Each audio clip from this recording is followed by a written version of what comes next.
नमस्ते, म रवि साबा है। यहाँ सबैलाई मेरो युट्युब च्यानल फेजल लर्निङ विथ रविमा स्वागत गर्न चाहन्छु। यस च्यानल मार्फत मैले इकोनोमिक्ससँग रिलेटेड केही कन्टेन्टहरूलाई सकेसम्म सजिलो तरिकाबाट प्रेजेन्ट गर्ने प्रयास गर्छु। विगतमा जस्तै आज पनि मैले एउटा इकोनोमिक्सको महत्त्वपूर्ण कन्टेन्टलाई प्रस्तुत गर्दैछु। आजको विषयवस्तु अन्तर्गत elasticity of supply and its types रहनेछ। यो प्रेजेन्टेसन पनि विगतको प्रेजेन्टेसन जस्तै हजुरहरूको लागि महत्त्वपूर्ण नै हुनेछ। त्यसैले अन्तिमसम्म मेरो प्रेजेन्टेसन हेरेर साथ दिनुहोला र अबको क्रममा मेरो presentation about elasticity of supply and its types. Okay, आज हामी elasticity of supply and its types को बारेमा कुरा गर्छौँ। सो इलास्टिसिटी अफ सप्लाई भनेको के हो, त्यसको टाइप्सहरू कति प्रकारको हुन्छ, त्यसको बारेमा आज कुरा गर्छौँ। So let's start. सबैभन्दा पहिला इलास्टिसिटी अफ सप्लाई भनेको के हो यसको बारेमा बुझौँ। पहिला इलास्टिसिटी अफ सप्लाईले के जनाउँछ त्यसको बारेमा कुरा गरौँ।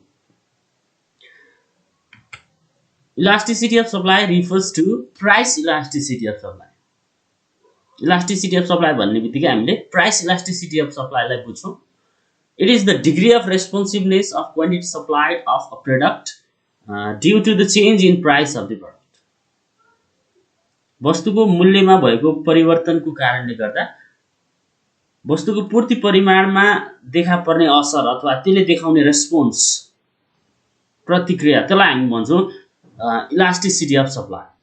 So for simplicity, it is the ratio between the proportionate change in quantity supplied of the product and proportionate change in price of the product.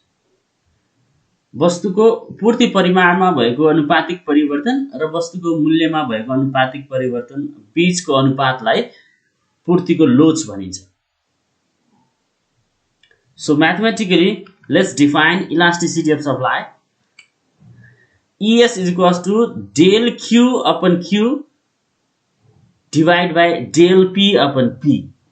Then say यो del Q upon Q यो भनेको के हो त भन्दाखेरि proportionate change in quantity supplied of the product हो। यो del Q upon यो Q भनेको proportionate change in quantity supplied of the product र यो del P upon P भनेको proportionate change in price of the product.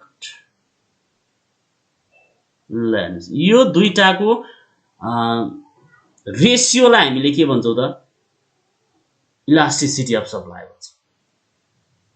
So यसलाई simple गराउनको लागि हामीले के गर्यौँ, अब del Q upon Q times del P upon P गर्छौँ। अनि अब चेन्ज वालालाई एक साइडमा राख्नुस्, del Q upon Q times del P upon P। र यसरी हामीले इलास्टिसिटी अफ सप्लाईलाई डिफाइन गर्छौँ। सो यसको टेक्निकल मिनिङको बारेमा पनि हामी कुरा गरौँ। इलास्टिसिटी अफ सप्लाईको टेक्निकल मिनिङ, यसको सिम्बलले के कुरालाई जनाउँछ भन्ने कुरा। So let's talk about it. ES equals to elasticity of supply, P equals to price of the product, Q equals to initial quantity supplied of the product, del P equals to change in price of the product and del Q equals to change in quantity supplied of the product. So in this way we can define elasticity of supply, that is price elasticity of supply. So यसको types अथवा degree को बारेमा पनि चर्चा गर्दै जाउँ हामी। So let's move ahead. सबैभन्दा पहिला perfectly elastic supply, ES equals to infinity. So perfectly elastic supply ले के जनाउँछ? So let's talk about it. If there is significant change in quantity supplied of a product, even at insignificant change in price of the product, it is called perfectly elastic supply. वस्तुको मूल्यमा खासै परिवर्तन नहुँदा पनि पूर्ति परिमाण प्रभावकारी रूपमा परिवर्तन हुन्छ, कहिले बढ्छ कहिले घट्छ भने त्यसलाई हामी के भन्छौँ त, पूर्णतया लोचदार पूर्ति भन्छौँ। So in this case, the value of elasticity of supply is infinity. Elasticity of supply को value infinity हुन्छ. The supply curve is parallel to x-axis. The supply curve x अक्षसँग समानान्तर हुन्छ. So let's talk about it graphically. ल हामी graphically present गरौँ. X-axis represents quantity supplied and y-axis represents price. So here's a curve PS. This is parallel to x-axis, and this curve represents perfectly elastic supply curve. किनकि quantity supplied of the product has been changed from OQ to OQ1 or OQ2 even at the same price OP. वस्तुको एउटै मूल्य OP मा पनि पूर्ति परिमाण OQ बाट कहिले बढेर OQ1 भएको छ, कहिले घटेर OQ2 भएको छ. So this is the case of ES equals to infinity, perfectly elastic supply. पूर्णतया लोचदार पूर्ति भन्छ. वस्तुको एउटै मूल्यमा पूर्ति परिमाण निरन्तर परिवर्तन भइरहेको छ, कहिले बढ्छ कहिले घट्छ भने त्यसलाई हामी के भन्छौं त perfectly elastic supply अथवा पूर्णतया लोचदार पूर्ति परिमाण. So now let's move to the next degree or the next type, perfectly inelastic supply. यसलाई हामी ES equals to 0 भन्छौं. So अब यो कुन अवस्थामा हुन्छ त? If there is insignificant change in quantity supplied of the product even at the significant change in price of the product, it is called perfectly inelastic supply. वस्तुको मूल्य प्रभावकारी रूपमा परिवर्तन भइराख्दा पनि पूर्ति परिमाणमा कुनै परिवर्तन देखा पर्दैन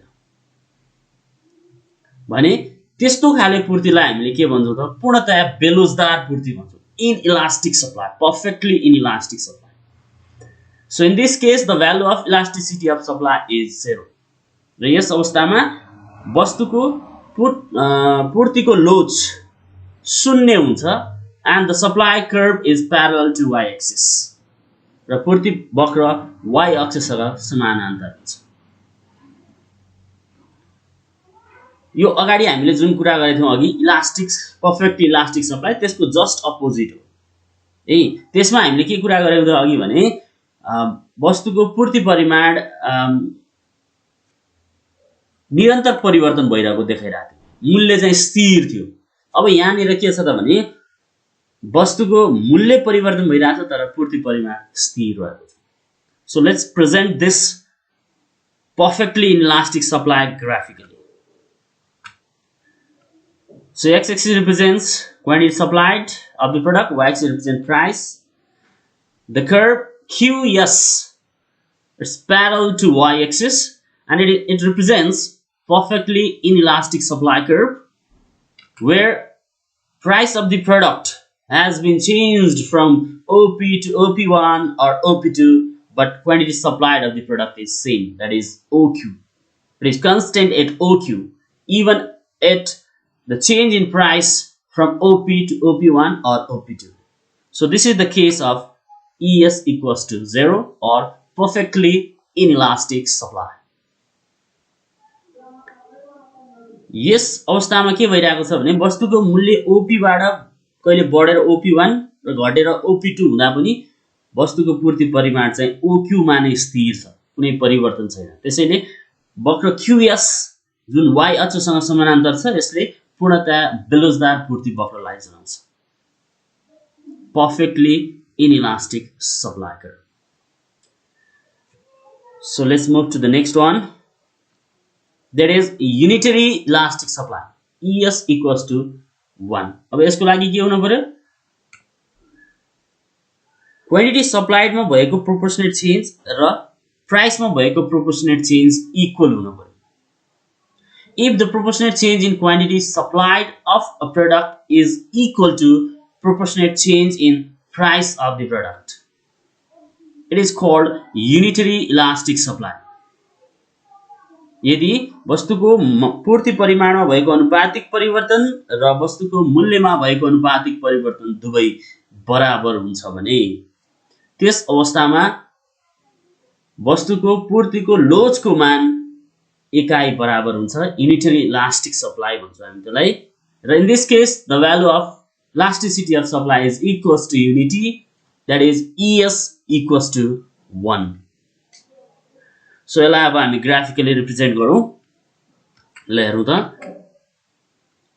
x axis represents quantity supplied of the product y axis represents price of the product initially price of the product is OP and quantity supplied is OQ ल चाहिँ वस्तुको मूल्य सुरुमा OP हुँदा पूर्ति परिमाण OQ छ remaining other things same if the price of the product is increased by 20% from OP to OP1 then quantity supplied of the product is also increased by 20% exactly by the same proportion 20% from OQ to OQ1 then it is called unitary elastic supply and the curve SS dash represents unitary elastic supply curve ल हेर्नुस् है यहाँनिर अब के ख्याल गर्नु पर्यो त भने यो वस्तुको मूल्यमा भएको परिवर्तन हेर्नुस् त P बाट P1 मा जाँदाखेरिको यो ग्याप छ जुन त्यो र यो वस्तुको पूर्ति परिमाणमा हुँदाखेरिको परिवर्तन पूर्ति परिमाणमा भएको परिवर्तन यो दुईटा ग्याप एक्ज्याक्टली इक्वल हुनु पर्यो यो दुईटा ग्याप के हुनु पर्यो त इक्वल हुनु पर्यो र 20% इन्क्रिज भइरहेको छ टेक्निकली यसरी मिलाउनु पर्यो हामीले सुहाउने किसिमको हुनु पर्यो है 20% लेखेर मात्रै हुँदैन ग्याप पनि दुईटैको बराबर देखिनु पर्यो ओके त्यसलाई हामी युनिटरी इलास्टिक सप्लाई भन्छौँ के भन्छौँ रे unitary elastic supply and this is the case ES ल ES equals to 1 देखिरहेको छ है अब हेर्नुस् यसलाई हामी युनिटरी इलास्टिक सप्लाई भन्छौँ so now let's move to the next type relatively elastic supply ES greater than unity भन्दा greater छ ES greater than 1 so यसको लागि के हुनु पर्यो if the proportionate change in quantity supplied of a product is greater than the proportionate change in price of the product it is called relatively elastic supply यदि वस्तुको मूल्यमा भएको अनुपातिक परिवर्तन भन्दा पूर्ति परिमाणमा भएको अनुपातिक परिवर्तन ठूलो छ भने यसलाई हामी के भन्छौं इकाइ भन्दा बढी लोजदार अथवा सापेक्षिक लोजदार पूर्ति है so in this case the value of elasticity of supply is greater than unity र यसको भ्यालु के हुन्छ त 1 भन्दा बढी हुन्छ अब यसलाई हामी ग्राफिकली प्रेजेन्ट गरौँ let's see x axis represents quantity supplied y axis represents price हैन सुरुमा प्राइस OP छ क्वान्टिटी सप्लाइड OQ छ अब मानौ वस्तुको मूल्य 20% ले बढ्यो OP बाट OP1 भयो है तर क्वान्टिटी सप्लाइड चाहिँ OQ बाट बढेर OQ1 पुगेको छ ल हेर्नुस् त क्वान्टिटी सप्लाइड के भइराछ त OP बाट बढेर मूल्य चाहिँ OP बाट बढेर OP1 20% ले मात्रै बढेको छ थोरै ग्याप मात्रै छ त्यहाँनिर र यतातिर क्वान्टिटी सप्लाइड के छ त OQ बाट बढेर OQ1 छ त्यो चेन्ज को ग्याप हेर्नुस् त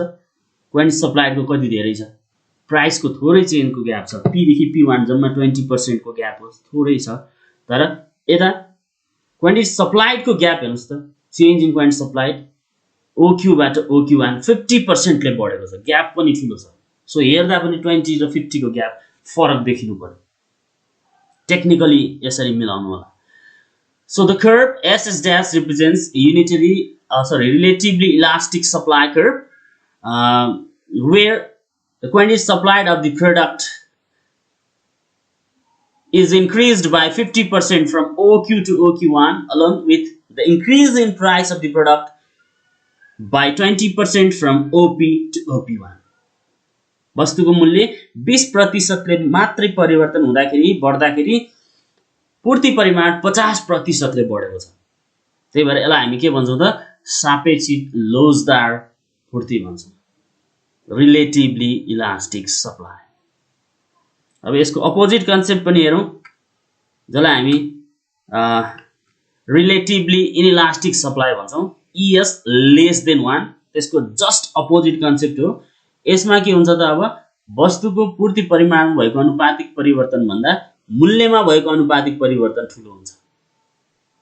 अर्थात् if the proportionate change in quantity supplied of the product is less than the proportionate change in price of the product, it is called relatively inelastic supply.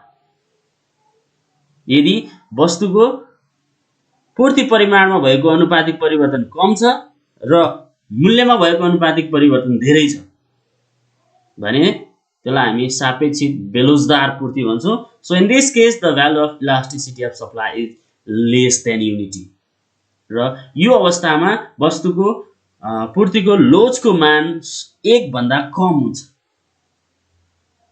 So यसलाई कसरी देखाउने त graphically let's see.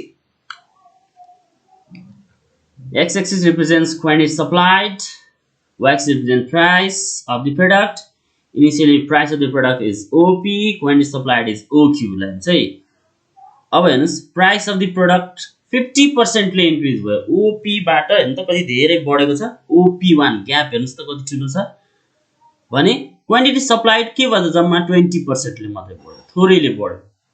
So this is the case of ES lace than unity, less than 1। अब यसमा technically मिलाउने यही gap नै हो। हेर्नुस् प्राइस P बाट P1 50% को ग्याप कति ठुलो छ र यता क्वान्टिटी सप्लाइड Q बाट Q1 त्यसको ग्याप कति सानो छ। ल अब एकचोटी फेरि अब यो पाँचवटै फिगरलाई एउटै एउटैमा हामीले रिप्रेजेन्ट गरेर हेरौँ त। ल हेर्नुस् पर्फेक्टली इलास्टिक सप्लाई, यो पर्फेक्टली इनइलास्टिक सप्लाई। यो दुईटामा के फरक छ? पर्फेक्टली इलास्टिक सप्लाईमा प्राइस कन्स्टेन्ट छ, क्वान्टिटी सप्लाइड चेन्ज भइरहेको छ भने यसमा पर्फेक्टली इनइलास्टिक सप्लाईमा प्राइस चेन्ज भइरहेको छ तर क्वान्टिटी सप्लाइड कन्स्टेन्ट छ। र अर्को छ युनिटरी इलास्टिक सप्लाई। हेर्नुस् यसमा दुईटैको प्रोपोर्सनेट चेन्ज सेम छ, इक्वल छ, ग्याप पनि हेर्नुस् त बराबर छ 20-20%। फिगरमा पनि त्यस्तै देखिनु पर्यो ग्याप पनि। And forth one relatively elastic supply. ल हेर्नुस् यसमा के छ भने प्राइसमा थोरैले चेन्ज हुने, क्वान्टिटी सप्लाइड धेरैले चेन्ज हुने। प्राइसमा 20% को ग्याप भन्दा क्वान्टिटी सप्लाइडमा 50% को ग्याप ठुलो छ। ल हेर्नुस् चेन्जको ग्याप। एन्ड फाइनली रिलेटिभली इनइलास्टिकमा फेरि के हुनु पर्यो भने प्राइसमा धेरैले चेन्ज हुँदाखेरि क्वान्टिटी सप्लाइडमा थोरैले चेन्ज हुनु पर्यो। प्राइस 50% ले चेन्ज भइरहेको छ भने क्वान्टिटी सप्लाइड 20% ले मात्र चेन्ज भइरहेको छ। एन्ड द फिगर पनि त्यस्तै देखिनु पर्यो ग्याप पनि। ल हेर्नुस् so in this way we can explain the different degrees of elasticity of supply. So मलाई लाग्छ आजको यो प्रेजेन्टेसनले elasticity of supply and its types को बारेमा तपाईहरुलाई कन्सेप्ट क्लियर गरे जस्तो लाग्छ। So if you like this presentation, don't forget to like, share and subscribe my channel Faisal Learning with Ravi. Thank you very much.